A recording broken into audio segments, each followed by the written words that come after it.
Thank you very much, Chairman Jordan, Ranking Member Plaskett, and members, aloha. Thank you for the opportunity to be here to speak with you today. Benjamin Franklin said, "Without freedom of thought, there can be no such thing as wisdom and no such thing as public liberty without freedom of speech." I love our country and I cherish our God-given freedoms that are enshrined in the Constitution. Like every one of you, I took an oath, both as a soldier and as a member of Congress, to support and defend the Constitution of the United States against all enemies, foreign and domestic.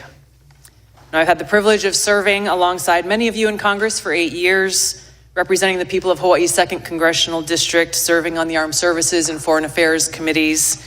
I'm honored to be able to continue to serve as a Lieutenant Colonel in the U.S. Army Reserves now for almost 20 years, where during that time I deployed to 3 war zones and participated in multiple overseas training exercises, where I had the opportunity to see firsthand what life is like in countries where there is no First Amendment, where there is no free press, where government deems itself to be the moral arbiter to its people, dictating to them what is right and wrong, what can and cannot be said, who can speak, who cannot, who is free to worship, and who is not. Now, our founders understood the importance of enshrining our God-given freedoms in the Constitution and Bill of Rights to ensure that no matter which party or person may be in power at any given time, our founding documents serve as a reminder of these freedoms that are guaranteed to every American. Thomas Paine said, "He that would make his own liberty secure must guard even his enemy from opposition. For if he violates this duty, he establishes a precedent that will reach to himself." We cannot be so short-sighted as to thinking silencing speech that we don't like today will not result in our own voices being silenced tomorrow. The work that you've all been charged with in this committee affects all Americans, and it is too important to allow it to fall victim to partisan politics. No matter how deep your differences, we must all agree to stand on the side of liberty. Unfortunately, right now we live in a country where many Americans are afraid to speak freely, afraid to express themselves, afraid to actually have real open dialogue and debate, afraid of losing their job, being canceled, or being accused of a crime, which could happen if recently introduced legislation criminalizing so-called hate speech is passed into law, speech that, no matter how abhorrent, is still protected under the First Amendment. Now, this fear and this culture of fear and self-censorship is not unfounded. We have individuals in our government often working through their arms in the mainstream media and big tech, doing exactly what our founders rejected, trying to control what we, the people, are allowed to see and say under the guise of protecting us from so-called misinformation or disinformation. Now, of course, they appoint themselves as the sole authority and voice of truth, of information, backed by the most lethal force on earth with the power to target anyone they deem a threat. They alone are the ones, self-designated, who get to decide what is true and what is false, what is information and what is misinformation or disinformation. They say they're doing this for us, that they're doing this for our own good, to protect the people. But in reality, the truth is they think that we're too stupid to think for ourselves, too stupid to discern for ourselves and to draw our own conclusions. Now, the idea that we must just blindly accept whatever the government or those in power tell us is true goes against the very essence of our Constitution and Bill of Rights, which were created as a resounding rejection of the reign of kings, churches, and authorities. They tell us we must blindly trust them or face the consequences, even though our government has a long history of lying to us, the American people. Just to cite a few examples, we were lied to about the weapons of mass destruction in Iraq, which spurred the war that I and so many others served in and so many others sacrificed their lives in. They lied for almost 2 decades, claiming success in Afghanistan, when in fact we saw failure after failure after failure, coming at a great cost to this country.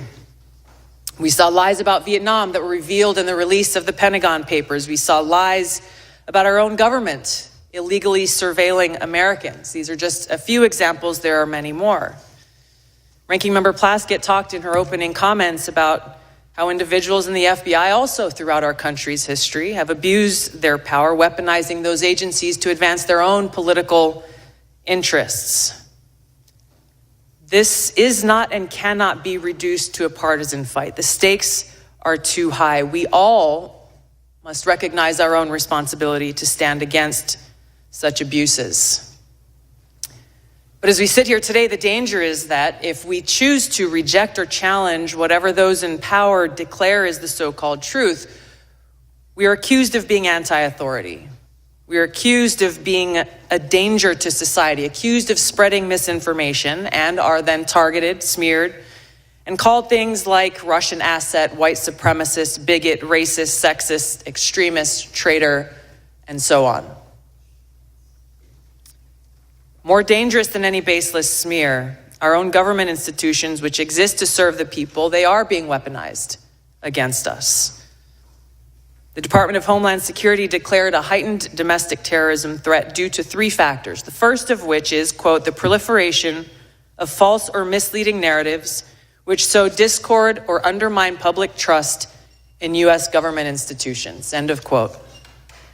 They are the ones who get to decide what those false or misleading narratives are. Former CIA Director John Brennan said in 2021 that, quote, members of the Biden team are now moving in laser-like fashion to try to uncover as much as they can about what looks very similar to insurgency movements that we've seen overseas. An unholy alliance frequently of religious extremists, authoritarians, fascists, bigots, racists, nativists, and even libertarians. End of quote. Attorney General Garland charged his newly created domestic terrorism unit with targeting those who hold, quote, anti-authority views. That included parents who dared to protest at Board of Education meetings, concerned and standing up for the right for themselves to have a say in their children's education. A draft copy of the Department of Homeland Security Quadrennial Homeland Security Review outlined their intent to target quote unquote inaccurate information on a whole host of topics, to include the origins of COVID, vaccines, the U.S. withdrawal from Afghanistan, and U.S. support to Ukraine. Their misinformation, disinformation, and malinformation team exists to, quote, counter all types of disinformation. Once again, they get to determine what this disinformation is. Meta CEO Mark Zuckerberg revealed on the Joe Rogan Experience podcast recently that Facebook limited the exposure of the New York Post Hunter Biden laptop story just weeks ahead of the 2020 election, only after talking with the FBI. Twitter took similar action, but they recently apologized for doing so, recognizing that their decision was wrong. The cozy relationship between the White House officials, the Department of Homeland Security, the FBI, and big tech is now well documented and results in private companies not restricted by the First Amendment doing the dirty censorship work of those in government who are not legally allowed to do so themselves. The threat big tech monopolies pose to our democracy is real and serious. I've had personal experience with this. After the first Democratic primary presidential debate in 2019, I was the most searched candidate of the night. Unfortunately, and suddenly, my Google Ads account was mysteriously suspended without any notice or explanation. There were no responses to our multiple attempts to resolve whatever problem could have caused this, but after some time passed, magically my account was reinstated, again with no explanation or apology. But their actions limited my ability to connect with voters who were actively seeking more information about my candidacy and why I was offering to serve them as President and Commander-in-Chief. This has not only happened to me, it's happened to other candidates running for various offices. Joe Kent, running for Congress in Washington State, is one I know personally of. This happens all the time, with these big tech monopolies interfering in our democracy by manipulating search results based on whatever it is that they want the American people to know about a particular candidate or issue that should be concerning to any one of us and all of us. Now, recently, we've learned that with the release of the Twitter files detailed by Matt Taibbi and others, high-level former FBI and CIA and other government officials were behind Hamilton 68, and their list of 644 social media accounts supposedly linked to, quote, Russian influence activities online.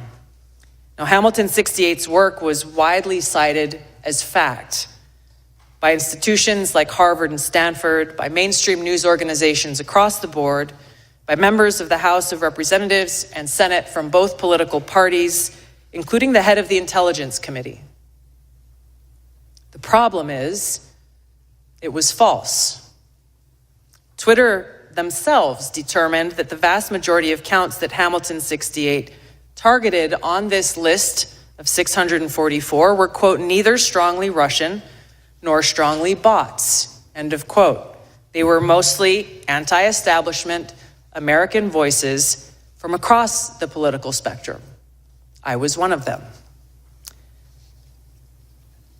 Former Secretary of State Hillary Clinton accused me, a sitting member of Congress, a soldier, and a candidate running for president, of being, quote, groomed by the Russians.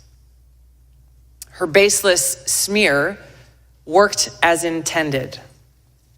It was something that was repeated over and over, headline after headline, article after article, pushed online in every way.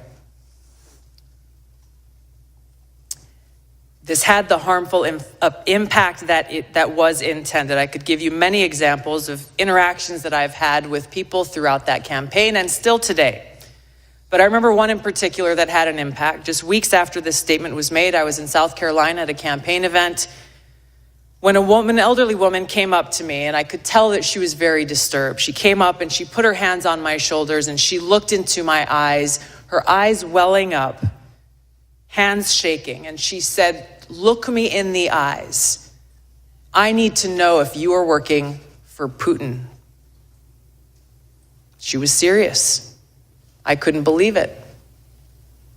I looked her straight back in the eyes and expressed to her from my heart how much I love this country, so much that I'm willing to die for it. More recently, U.S. Senator Mitt Romney accused me of treason, a crime that is punishable by death under our laws. I challenged him to back this serious allegation up with evidence. What was this based on?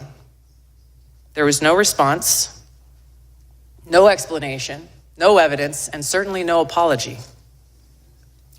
Now, these accusations are often shrugged off as, well, hey, it's politics. People say things about each other all the time. That may be easy for some of you to say, but for somebody who wears the uniform, this is serious. And it's serious not only to me, but to my fellow service members and veterans, every one of us making a decision at some point in our lives to raise our right hand, prepared and volunteering to lay our life down for this country. What does that mean in reality? It means that before every deployment, in our own hearts, we have to make peace with the possibility that we may not come home. It means writing letters to our loved ones, trying to find the words to express our love and gratitude, knowing that that may be our final goodbye.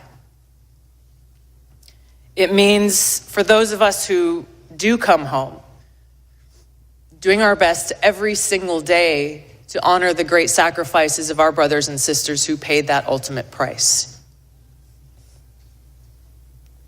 This is much bigger than me or any one individual. When those who dare to challenge the establishment are targeted by this powerful conglomerate of government, corporate media, and big tech, weaponizing all that they have against the people for their own selfish gain, it has a dangerous chilling effect on free speech, and it sends a very powerful message. If you dare to challenge us, we will come after you.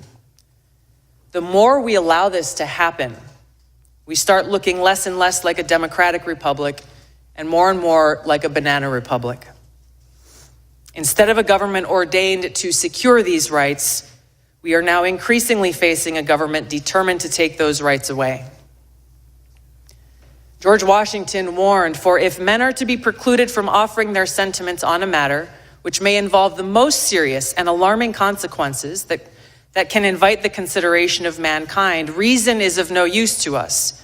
The freedom of speech may be taken away, and dumb and silent we may be led like sheep to slaughter. We have to stop this insanity and protect these sacred freedoms. Vanquish the fear and self-censorship that is now pervasive.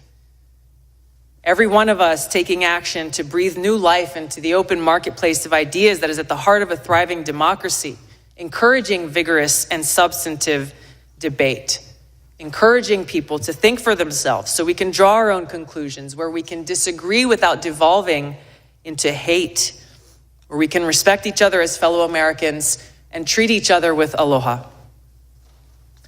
The work you have before you is critical for all of these reasons. The stakes are high. The consequences, for better or worse, will be long-lasting.